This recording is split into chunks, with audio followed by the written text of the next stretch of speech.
Hey guys, welcome to the Manga channel. I am here today to talk about One Piece. That's right, One Piece, the series that has consumed me. The series that has me just wanting to watch and binge as much as possible. But for these videos, I'm going to be doing arc reviews. Now, if you are new to the channel and you've just found it because of this video, welcome. I am currently watching One Piece on the channel and doing reactions to the episodes. If you could be mindful of spoilers for me, please, because I am at the point of recording this, I am at the Davy Back fight. So that's where we are on the channel. But I've went back to Romance Dawn in the manga.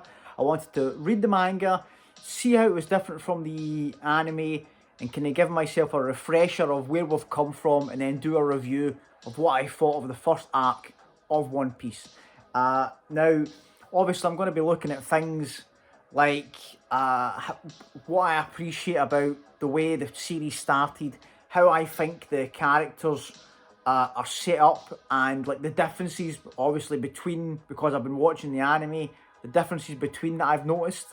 And then obviously some things that I have appreciated reading it more based on scenes that I have seen watching the anime, you know, in future arcs away from Romance Dawn. So Romance Dawn covers the first 7 chapters of the manga. And I'm just going to get stuck in, just start talking about it, guys. If you are new to the channel and you like listening to me geek out about One Piece, consider subscribing to the channel. I would really appreciate it. We are on our way to 1,000 subscribers, and I can't believe that could be a thing that could happen. So yeah, if you could help me with that, I would very much appreciate it. Everyone that has subscribed and has been with me on this journey, I love you guys very much, and I appreciate you every single day. Thank you. But yeah, One Piece, Romance Dawn. So the thing that I noticed straight away when I jumped in is I wish that the first chapter of the manga, where you get Luffy's origin story, you get Luffy as a little boy, you get him meeting Shanks, you get him declaring his dream. I'll talk about it more, but I wish that they had made that the first episode in the anime. Reading it, I thought, this is such a good introduction for this character, and it's such a good introduction for Shanks. It makes you love Shanks like right away, and I think it goes more in depth into how much the townspeople love Luffy. The townspeople love Luffy, right? You get the joke that the village chief, or like the mayor, I think he is worried because Luffy's going to ruin the town's reputation. But that's just funny, right? He really cares for him. You can see how much Makino, the barmaid, she really cares for him and looks after him. I love that. I love that he makes the joke whenever he gets the drinks from Makino that he'll pay her in the future with his treasure. He's like, listen, don't worry, I'll pay off this when I get my treasure when I'm a pirate. I love that. I love young Luffy. And the scene, well, not scene because we don't get it in the anime, but I love that it explains in the first chapter of the manga, like straight away, and I can understand kind of why they didn't put it in the anime, but you get to see the origin of the scar under Luffy's eye. He basically, he just stabs himself. He just stabs himself with a knife just to show that he's hard. You know, yeah, I can be a pirate. Bang. If that doesn't endear you to a character, what's gonna? You know, just legend, absolute legend. But the things from the first chapter that I can understand in a way why they made the decision, because I can't remember in the anime when you had the kind of Luffy flashback in the kind of Shanks episode. I know it was in like the first 10 episodes, I believe. I think it was there because I remember it wasn't until after we had like recruited Zoro and stuff that we got that. Because it was like the hat was flying away and it was Luffy thinking about where he got the hat from. I wish they'd went with that as the first episode, but I think that they just wanted to get as much Straw Hats, like as much main characters in the first episode as possible. Because another thing I noticed from Romance Dawn, which is different from the anime, is Nami does not appear once. Nami does not appear once in Romance Dawn, in the manga. We don't see her. So I'm guessing that the first time we're going to see her will be in, is it Orange Town? Is that the one, the next arc? Is that the place where Buggy is? I believe that that will be the first place we'll meet Nami, right? Whereas in the anime, she appears in the first episode when she's stealing from like Alvida's ship and stuff, and then she's jumping over to the Marines, basically stealing from everybody. And that's what I'm thinking. I'm like, right, they wanted to get Luffy in the first episode, Nami in the first episode, and then you get the Zoro teaser at the end of the episode. So it's to like, right, let's get as much of the Straw Hats in this as we can, and we'll do the Luffy origins later. You know, that's just a thought process I had. I don't know what the reasoning was, but I feel like the first chapter is just so much more impactful. It's just so much, it does a much better job of grabbing you. It does a much better job of being like, right, okay, now I know the motivation of this character. I know what he's trying to reach. I know where he came from. I love that the scene where he eats the devil fruit. You have the manga panels, and while they're talking, it's subtle, but while they're talking, before anybody's realised, Luffy's got the devil fruit in his hand and he's eating it. I love that. I love that he's just casually eating it and nobody's noticed yet. And then obviously it gets noticed too late after they figure out about the box being empty and stuff, and Shanks loses it. But it's such a strong start. The first chapter does such a good job of setting it up, and like the moments that you got, you know, the powerful scenes that we got, like obviously the one at the end of it where Shanks losing his arm. You know, Shanks losing his arm to save Luffy from the sea monster. Amazing stuff. Amazing image. A very powerful image. But it's the things that I like now that I've watched past Skypiea and stuff.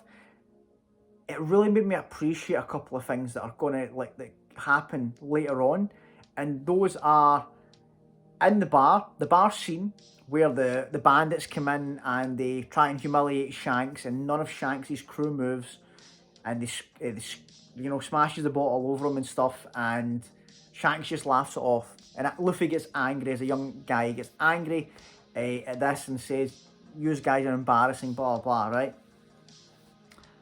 I love when I read that chapter, when I read that moment, I kind of went, that makes me appreciate the scene in Jaya with Luffy and Zoro so much more. Like, it's just, when you read it again and you're like, God, like, because I made the connection at the time when I watched it in the anime, I went, oh, he's trying to be like Shanks. But it's really powerful, because what I love about it is, and I don't know, like, obviously I'll read the manga and get to that point, but in the anime what I liked was they didn't beat you over the head with it. They didn't basically like spoon feed it to you and be like, for people that don't understand what's happening here, he's trying to follow Shanks' example. I love that. I love that they're basically like, we're just going to put that out there and hopefully you can, you know, put two and two together.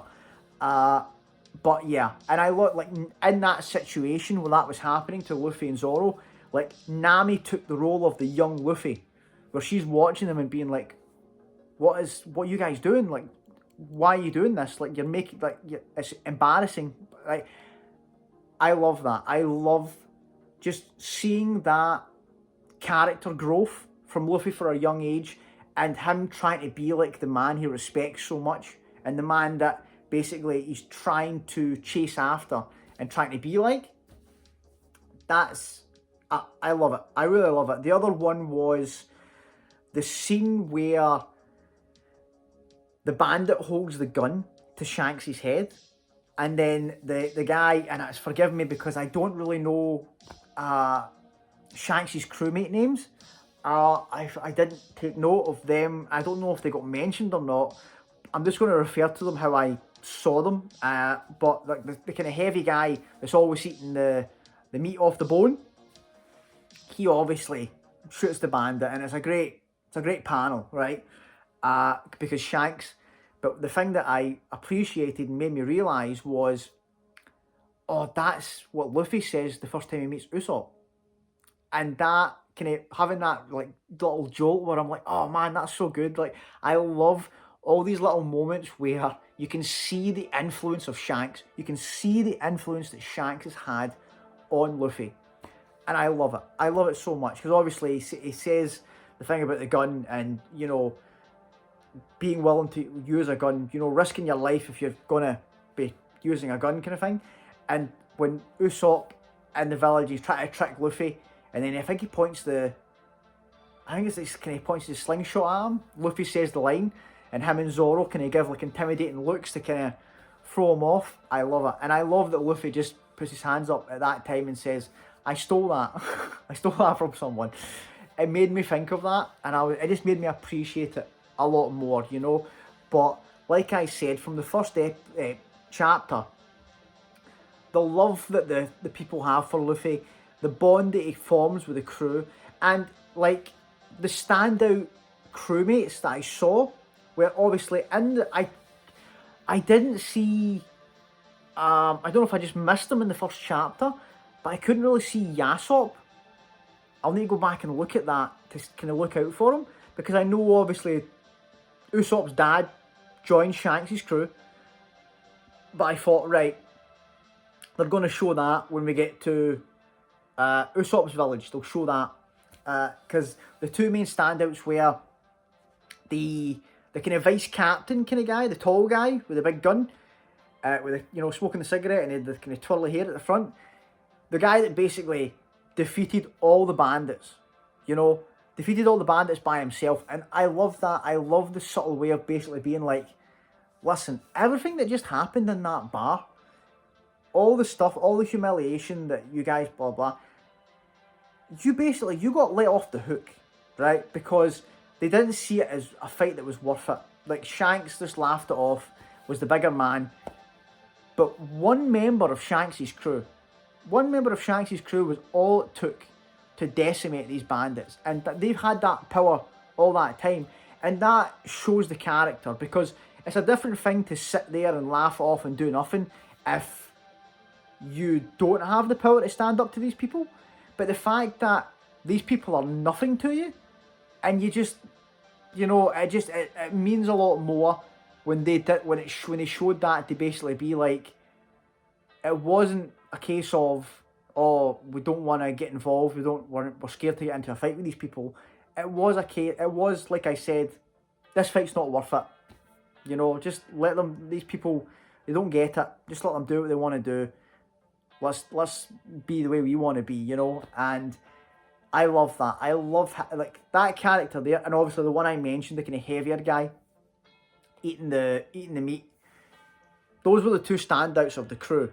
I don't know how it's going to be down the line, because obviously the problem is that after, or in the anime at least, I don't know how much it'll be in the manga, but you don't see Shanks a lot. That makes this introduction really important, because it's like, I can't wait. Like that, the day that Luffy, as like a grown pirate, meets Shanks again, I cannot wait for that to happen. Just so that he can see him. The fact that he left him that precious straw hat, and that became Luffy's symbol. That became the symbol and the name of the crew.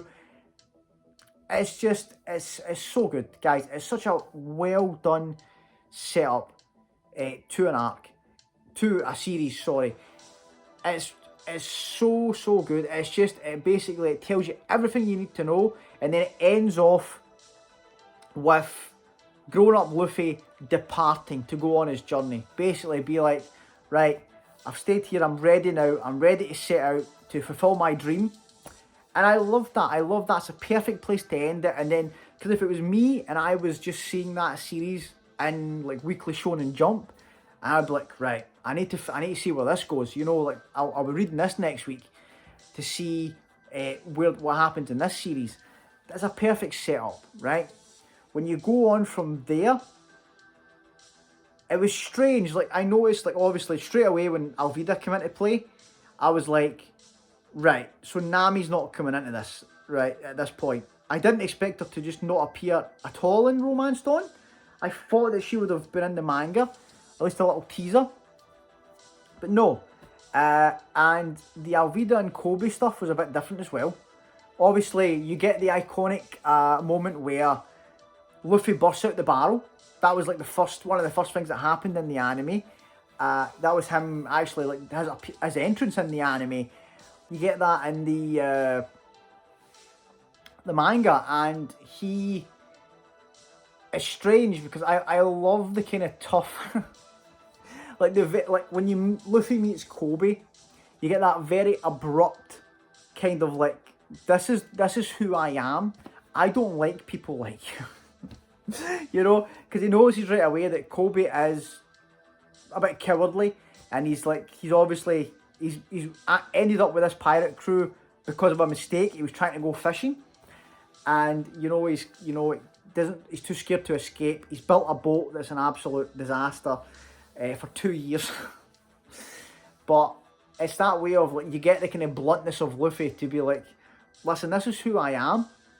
People like you, I don't vibe with you, but I'm going to help you, and it's just, I've never, in terms of with Luffy, I have never been so quickly endeared to a main character. I love his character so much, and he's one of my favourite protagonists I've seen, because he's just like, it's so hard not to like him, and you feel really bad for Kobe,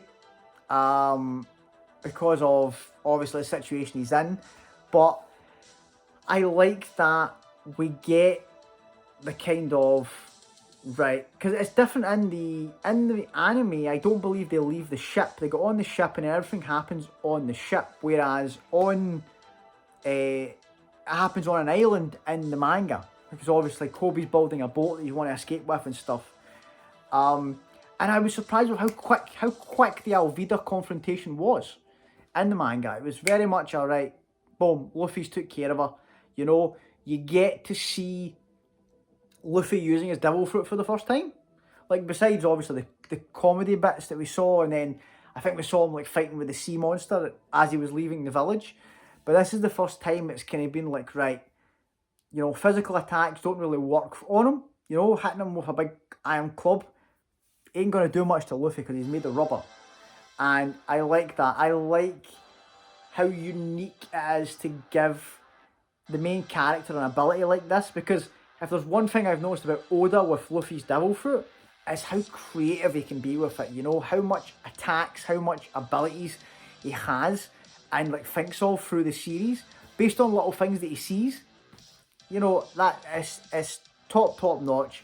It's, you get the great kind of, you see the admiration that Kobe starts to feel for Luffy, and then eventually, obviously, Luffy takes out Alvida in quick fashion and frees Kobe from his servitude. And then it's through Kobe that we kind of learn of Zoro. We learn of Roronoa Zoro. Who's this guy? Luffy's just hype. He doesn't care about the reputation, doesn't care about all that. He just thinks, is this guy strong? Should I try and recruit him? And I love it, and you get people that watch the channel regularly will know how much of a Zoro fan I am, and like Zoro and Luffy in particular, and their dynamic together. And when I was reading these chapters, I realised you can actually see Zoro, you see the respect that Zoro has for Luffy developing like really early. It's crazy. Like, obviously we get all the stuff with him tied to the post, and Helmeppo tied him there with no intention of releasing him, even though they made a deal. But you get that, and you get, the way kind of Luffy, and it's the way I look at it now, I'm like, wow, these two have come so far. And from, like, you see him when Luffy frees Zoro from the stocks, and Zoro makes the comment to be like, right, okay, I'll come with you. I'll become a pirate. You know, I don't care about my reputation. I don't care if my name's bad or good through the world, as long as it, you know, it reaches the heavens, kind of thing. And that is so special. But he threatens Luffy at that point. He threatens him and basically says, if you get in the way of my ambition, I want to be the world's greatest swordsman. If you get in the way of my ambition, I'll cut you down, basically. I love how that is just slowly being kind of like, Zoro would never say anything like that to Luffy now. You know, that was their first meeting. You know, like, I love, like, out of everybody in the crew, I feel like Zoro has the most respect for Luffy and understands him the best. And like little things like that, the scene I was talking about in Jaya, where all it took was a couple of words from Luffy. He didn't give much context, but Zoro knew right away to be like, right, okay, I get what you're doing here. You know, Nami was lost, but Zoro straight away, right, okay. And even in the scene in this first arc, where, and I know I'm jumping all over the place here, but where at the end, when Luffy starts beating up Kobe, to kind of make the Marines think that they weren't friends, to be like, right, he's nothing to do with us, he wants to join the Marines, you know, and then he goes Kobe into punching him and stuff. He beats Kobe up to make it look realistic, and Zoro realises right away and basically says, right, okay, that's it, you've done enough, you know, let's go. And the two of them walk out smiling. Luffy and Zoro both walk out smiling, and that is the kind of start of that bond, and that kind of, we're on the same page, captain, vice captain. I love it. I love it so, so much. But it's that way of, they endear you to Zoro really quickly as well. You know, when he's tied to those stocks, when they're confused as to why he's there. And he has, what I like about it is that Luffy doesn't have a reputation in this world yet. Luffy is unknown to everybody, and he has set off from a village as an unknown person, and he needs to start building his name. Zoro is already kind of infamous in the East Blue. He has a name. He has, you know, people speak about him and are afraid of him. You realise when they get there quite early, just the mention of Zoro's name, people are a bit taken aback by it. But they do a good job of being like, right, he's a badass character, the design's awesome, he's cool, but the bit where the little girl feeds him the rice ball, oh sorry, she tries to feed him the rice ball, but then Luffy goes back, gives it to him, and he says, tell her, thanks very much, it was delicious. And from that moment, it's kind of like, right, okay, this guy's top. This guy is, you know, and there's a reason when I do my character tier list, it's always Luffy and Zoro fighting it for the top spot. You know, they always switch for me, but those two are just so ingrained in my being now, where I'm like, right, I just love these two characters. And I forgot how this early in the series, how much fun it was seeing people reacting to Luffy's Devil Fruit. Because in the East Blue, it's a very rare thing. But now that we're in the Grand Line, I don't feel like the Devil Fruit is as big of a shock anymore. But like back in the Grand Line, even Zoro, Kobe, everybody that meets him when he first shows off, they're all shocked by it, to be like, what the hell are you? You know? And it's really good. And it went into more depth for me with the Marines. I actually felt bad for the Marines in the base, you know, in this place, because it showed you to be like, right, this is an organisation, and the people, and they didn't show this, I don't believe, in the anime, but there's a point where the Marines are a bit worried, and like saying, like, listen, can we do this, blah blah, this is, and Axan Morgan calls them cowards and says, this is an order, shoot yourselves. And so he gives them an order to do that, and the Marines, like shaking, terrified, turn the guns on themselves. getting ready to shoot themselves under his order. And it just made me think, I'm like, wow, right, okay, he's done a really good job there of showing, listen, the Marines aren't all bad guys, but you're part of an organisation where you need to follow orders and stuff. You are a Marine, you're a soldier, you're a private, and it's out with your control if the person that's put in command of you and the person that can tell you what to do is a monster.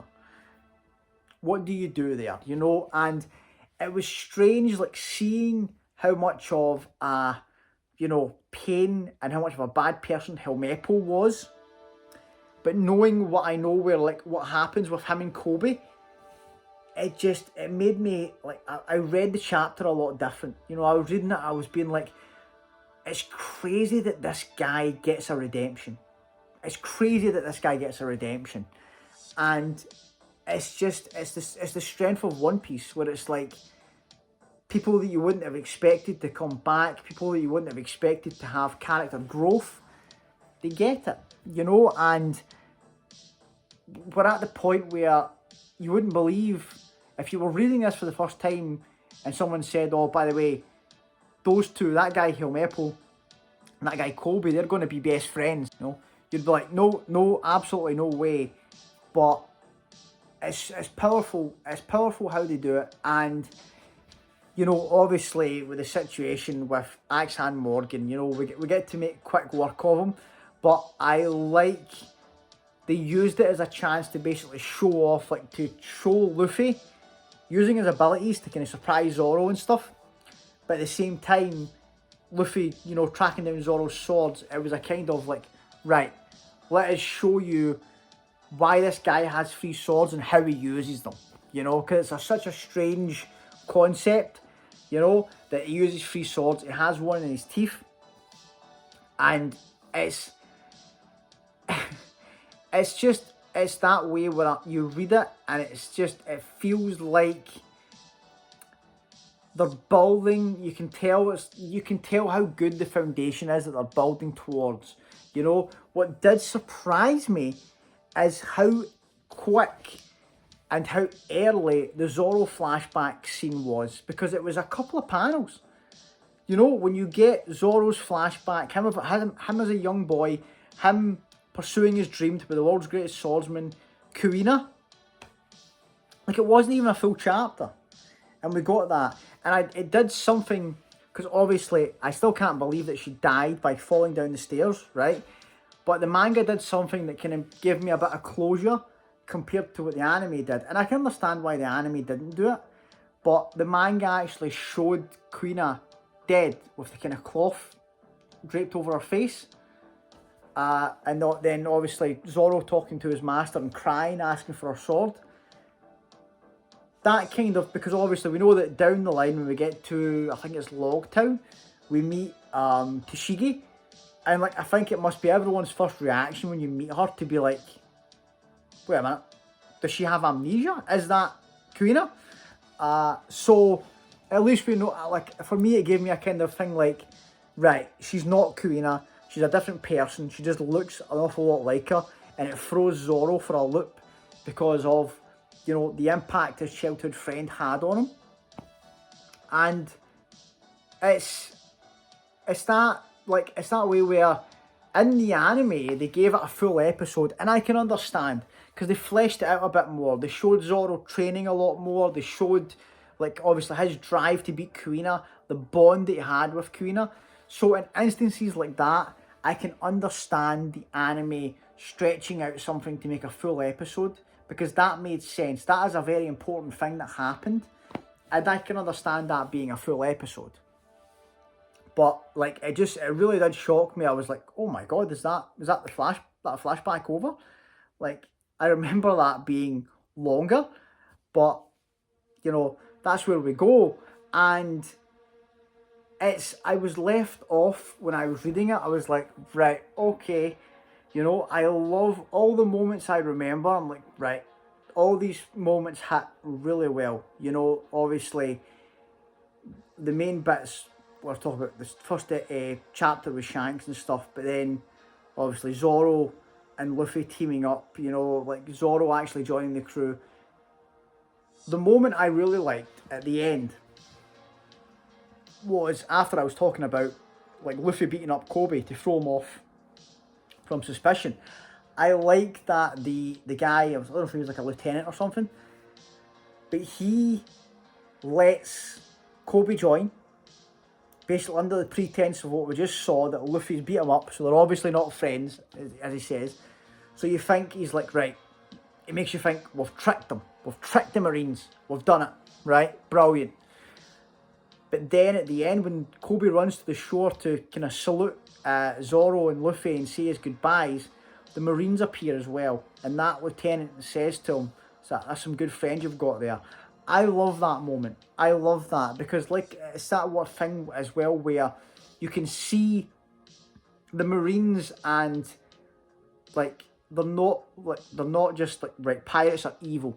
You know, it's their job to defeat pirates and can retain order, but there are good Marines out there that can see people like the Straw Hats and be like, that is not an evil pirate group.